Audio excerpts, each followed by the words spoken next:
गांव का एक कोना था जहां एक टूटी फूटी झोपड़ी में रहते थे रामू चाचा। उम्र करीब 60 की रही होगी, मगर चेहरे पर झुर्रियों की गहराई देखकर लगता था जैसे जीवन ने उन्हें समय से पहले ही थका दिया हो। उनका पूरा नाम रामचंद्र था, मगर गांव भर में सब उन्हें रामू चाचा कहकर पुकारते थे। उनके पास न जमीन थी, न नौकरी और न ही कोई स्थायी आमदनी। फिर भी एक चीज थी जो उन्होंने कभी नहीं खोई, ईमानदारी और आत्मसम्मान। रामू चाचा बचपन से ही मेहनतकश थे।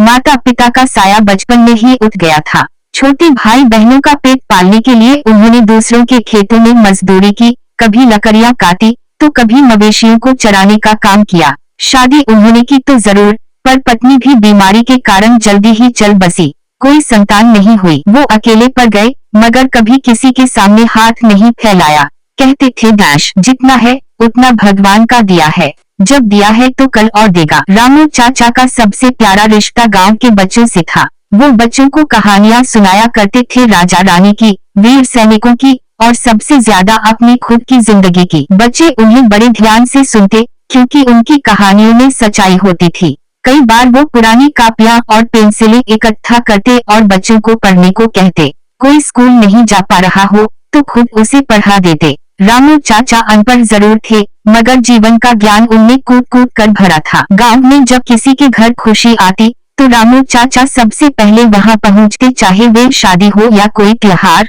और जब किसी पर दुख आता तो भी सबसे पहले उन्हीं की परछाई नजर आती। एक बार गांव में बाढ़ आई और कई घर बह गए। रामू चाचा अपनी टूटी झोपड़ी में से जो भी थोड़ा बहुत अनाज बचा था लेकर दूसरों में बांटने चल पड़े। किसी ने पूछा डैश रामू चाचा खुद का क्या सोचते हो, तो उन्होंने मुस्कुराते हुए जवाब दिया डैश जब सबका पेट भरा होगा तब ही भगवान भी चैन से सोएगा। एक दिन गांव में एक अजनबी आया, पढ़ा लिखा, अच्छे कपड़े पहने और शहर से आया हुआ जान पड़ता था। वो रामू चाचा से मिला और बोला डैश क्या आप मुझे कुछ दिन यहाँ ठहरने देंगे, मैं शहर की भाग दौड़ से थक गया हूँ। रामू चाचा ने झोपड़ी में जगह दी, अपने हिस्से का खाना बांटा और उस मेहमान को बहुत प्यार से रखा। वह मेहमान असल में एक मशहूर लेखक था जो गांवों में रहकर कहानियां लिखता था। उसने रामू चाचा की जिंदगी को इतने करीब से देखा कि एक किताब ही उनके ऊपर लिख डाली डैश रामू एक सच्चा इंसान। कुछ महीनों बाद जब वह किताब छपी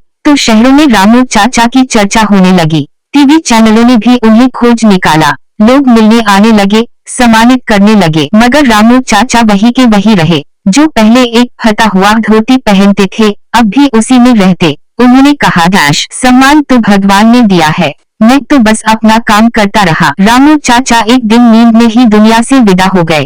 पूरा गांव रोया उस दिन। छोटे बड़े अमीर गरीब सबने मिलकर उनका अंतिम संस्कार किया। आज भी गांव के स्कूल में एक कमरा है डैश रामू चाचा पुस्तकालय डैश जहां वो सारी किताबें रखी हैं जो उन्होंने गांव के बच्चों के लिए जुटाई थी।